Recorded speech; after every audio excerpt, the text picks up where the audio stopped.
Induction cooker එකක් ගැන සම්බන්ධව කතා කරන්න. Kashiwa brand එක ජපාන් ටෙක්නොලොජි එක අප ආයතනයෙන් පහසුවෙන් ලබා ගත හැකි.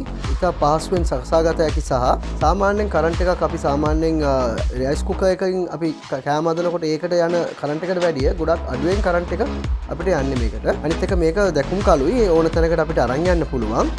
මේකේ ෆන්ක්ෂන්ස් ටික බලුවා නම් අපිට පුළුවන් සාමාන්‍යයෙන් හොට් පොට් එකක් වගේ ස්කෙයාර් ෆ්‍රයි එකක් සුප් එකක් ස්ටීම් එකක් වගේ ඒවා තියන්න ටයිමර් එක අපිට අවශ්‍ය විදිහට අදා ගන්න පුළුවන්. ඒ වගේම 1300 වොට්ස් වෙනකන් මැක්සිමම් මේක යන්නේ. වතුර එකක් වුණොත් හරි අපිට ඉතා පහසුවෙන් උණු කරගත හැකි. ඊට අමතරව මේක ඉතා පහසුයි භාවිතා කිරීමට ඉතා පහසුයි. සියලු දෙනාට භාවිතා කරන්න පුළුවන්. අඩු වීදමෙන් ගොඩක් දේවල් අපිට සාමාන්‍යයෙන් අපිට ඔක්ටේට් එකක් ආධාරයෙන් කරන්න පුළුවන් වෙන ඉන්ඩක්ෂන් කරන්න පුළුවන්. ඉන්ඩක්ෂන් එකට අවශ්‍ය ඕනෑම දෙයක් සාමාන්‍යයෙන් ක්ලික් භාජනයක් එවසිල්ව භාජනයක් ඕන එකක් කියලා මේකෙන් පාවිච්චි කරන්න පුළුවන්. එම භාණ්ඩය ලබා ගත හැකි පහසුවෙන් අපේ ආයතනයට පැමිණ ලබා ගත හැකි. අපේ YouTube channel එක subscribe කරන්න like කරන්න.